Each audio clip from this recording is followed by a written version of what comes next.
मेरठ के एक घर से एक ऐसी खौफनाक कहानी सामने आई है जिसे जानकर हर कोई सन्न रह गया। इस कहानी में कुल 3 किरदार हैं, पति, पत्नी और वो।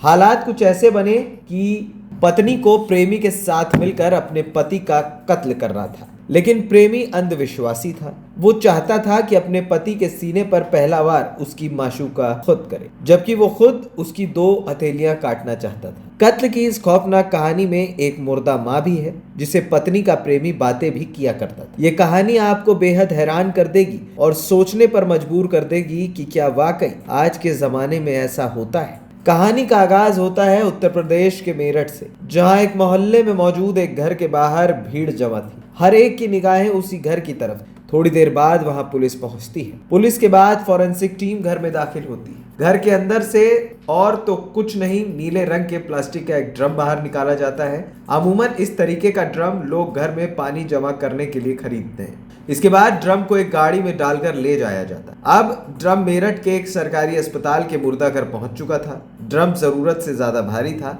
ना ड्रम खुल पा रहा था और ना ही उसे तोड़ा जा सकता था। लिहाजा पुलिस वाले तय करते हैं कि इस ड्रम को मशीन से काटा जाएगा। कुछ देर में ही मशीन और मैकेनिक भी मुर्दा घर में बुला लिए जाते हैं। अब बारी ड्रम को काटने की थी। बड़ी मशक्कत के बाद आखिरकार ड्रम को काटने में कामयाबी मिल जाती है। दरअसल उस ड्रम के अंदर सीमेंट का घोल भर दिया गया था, जिसकी वजह से वो जमकर सख्त हो चुका था, बिल्कुल पत्थर की तरह। अब ड्रम काटने के बाद उसे अंदर जमे हुए सीमेंट के टुकड़ों को भी मशीन से काटने का काम शुरू हो जाता है। थोड़ी देर बाद सारे टुकड़े अलग हो जाते हैं और फिर उन्हीं टुकड़ों में से करीब 3 टुकड़ों में बिखरा सौरभ कुमार बाहर निकल आता है। ड्रम में टुकड़ों में बंद होने के पूरे 14 दिन बाद जमे हुए सीमेंट और काटे गए ड्रम के बराबर में जमीन पर काली पॉलिथीन में सौरभ कुमार की लाश के 3 टुकड़े रखे थे। फ्रिज, कुकर, बैग के बाद ये सबसे ताजी लाश है जो एक ड्रम ने उगली है। लेकिन कहानी ऐसी कि आपका दिमाग घूम जाएगा। ये कहानी एक ऐसी पत्नी की है जिसने घर वालों की मर्जी के खिलाफ लव मैरिज की,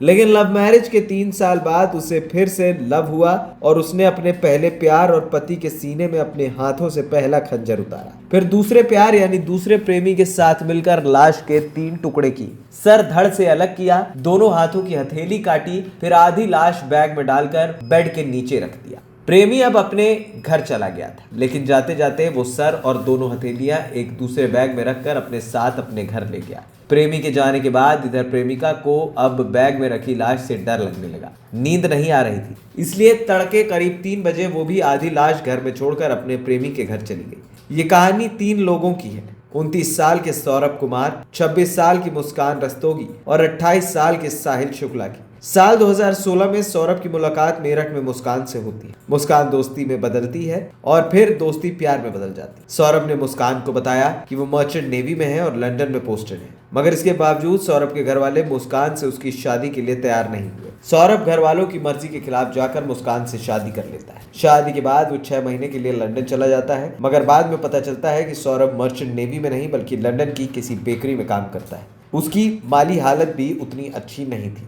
इधर सौरभ और मुस्कान को तब तक एक छोटी बेटी हो चुकी थी। बेटी होने के बाद अब सौरभ के घर वाले भी उसके करीब आने लगे थे, मगर तभी कहानी में एक नया ट्विस्ट आ जाता है। सौरभ ज्यादातर लंदन में रहता था और मुस्कान अकेली अपनी बेटी के साथ किराए के मकान में। इसी दौरान मुस्कान की मुलाकात उसी मोहल्ले में रहने वाले साहिल शुक्ला से होती है। देखते ही देखते दोनों बेहद करीब आ जाते हैं। अब साहिल अक्सर मुस्कान के घर आने जाने लगता है, यहाँ तक कि दोनों घर में शराब भी पीते हैं। इत्तेफाक से मकान मालिक उन दोनों के रिश्ते को भांप लेता है। साल 2021 में जब सौरभ लंदन से मेरठ आता है, तब मकान मालिक उसे मुस्कान और साहिल की सच्चाई बता देता है। इसी बीच दोनों के कुछ चैट भी सौरभ देख लेता है। फिर सौरभ और मुस्कान में झगड़ा होता है और बात तलाक तक पहुंच जाती है। सौरभ मुस्कान को अब तलाक देना चाहता था।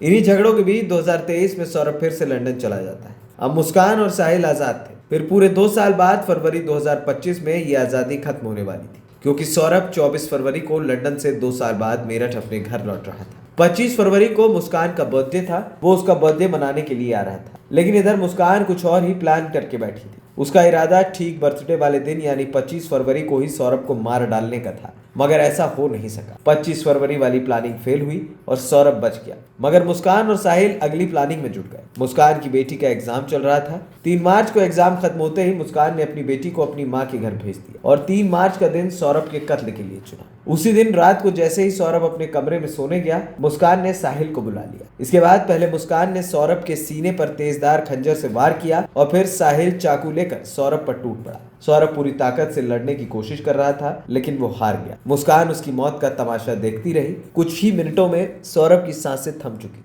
कत्ल के बाद अब लाश ठिकाने लगाने की बारी थी, तो उसकी प्लानिंग भी पहले से हो चुकी। इसके बाद साहिल और मुस्कान ने मिलकर एक प्लास्टिक का बड़ा ड्रम खरीदा। फिर उन दोनों ने बाथरूम में सौरभ की लाश के टुकड़े किए और उस बड़े ड्रम में भर दिए। फिर उस ड्रम को सीमेंट का घोल डालकर भर दिया, यानी वो ड्रम सौरभ की ठोस कब्र बन चुका था। इसके बाद वो दोनों साहिल के घर जाकर आराम से सो गए। फिर 4 मार्च की सुबह हुई। लाश वाला ड्रम कमरे में रखकर अब मुस्कान साहिल के साथ हिमाचल की वादियों में घूमने जा रही थी।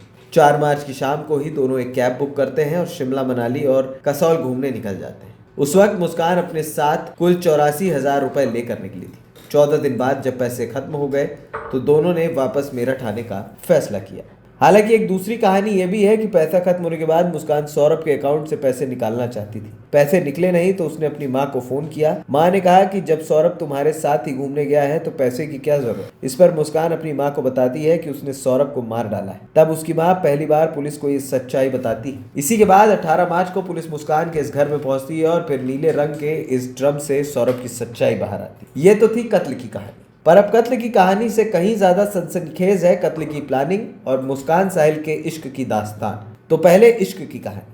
मुस्कान की बेटी प्ले स्कूल में पढ़ती थी। बेटी को स्कूल लाने ले जाने के दौरान ही मुस्कान की मुलाकात साहिल से हुई थी। सौरभ चूंकि ज्यादातर बाहर रहता था और मुस्कान अकेली, तो जल्दी ही दोस्ती प्यार में बदल गई। घर में कोई था नहीं तो दोनों जब तब घर में ही मिल लेते थे। साहिल शुक्ला अंधविश्वासी था। उसकी माँ नहीं थी, मगर उसने अपनी माँ के नाम पर स्नैपचैट पर एक अकाउंट खोल रखा था। उसे लगता था कि उसकी मुर्दा माँ उससे बात करती है। ये बात मुस्कान को भी पता थी। मुस्कान ने अपने भाई से के मोबाइल नंबर पर एक अकाउंट खोला। उसी नंबर के जरिए वो साहिल को उसकी माँ बनकर मैसेज करती थी कि मुस्कान अच्छी लड़की है, तू उसके साथ खुश रहेगा। इस वजह से साहिल मुस्कान से और ज्यादा प्यार करने लगा। शायद माँ वाली बात और अंधविश्वास का ही असर था कि अब वो मुस्कान से शादी करना चाहता था और इसके लिए वो सौरभ को रास्ते से हटाना चाहता था। इतना ही नहीं, इसी अंधविश्वास के चक्कर में वो मुस्कान को यह भी कहता था कि सौरभ का वध वही करेगी। मुस्कान भी अब सौरभ से पीछा छुड़ाना चाहती थी। इसके बाद दोनों ने पिछले साल नवंबर में ही तय कर लिया था कि इस बार सौरभ के मेरठ आते ही उसे मार डालेंगे और नवंबर से ही कत्ल की प्लानिंग शुरू हो गई थी। सबसे पहले दोनों ने इस बात की प्लानिंग की कि कत्ल के बाद लाश का क्या करेंगे। आखिर में तय किया कि लाश को जमीन में गाड़ दें, पर कैसे ये उन्हें नहीं पता था। इसलिए अब दोस्तों से पूछताछ करने लगे, मगर दूसरी तरीके से। जब लाश दफनाने वाला आइडिया काम नहीं आया तो उन्होंने 2 और आइडियाज पर काम किया। पहले लाश के टुकड़े कर बैग में रखकर कहीं फेंक आएंगे या फिर उसे ड्रम में डालकर सीमेंट के घोल से उसे बंद कर देंगे। ड्रम वाला आइडिया साहिल का था। 25 फरवरी को मुस्कान का जन्मदिन आता है, लिहाजा सौरभ ने 24 फरवरी को लंदन से मेरठ लौटने का प्लान बनाया। ये बात मुस्कान ने साहिल को बताई। इसके बाद तय हुआ कि ठीक बर्थडे वाले दिन ही सौरभ का कत्ल होगा। प्लानिंग ये थी कि शराब में बेहोशी की दवा मिलाकर उसे पिला देंगे, फिर मार डालेंगे, मगर उस रात सौरभ ने शराब पी ही नहीं।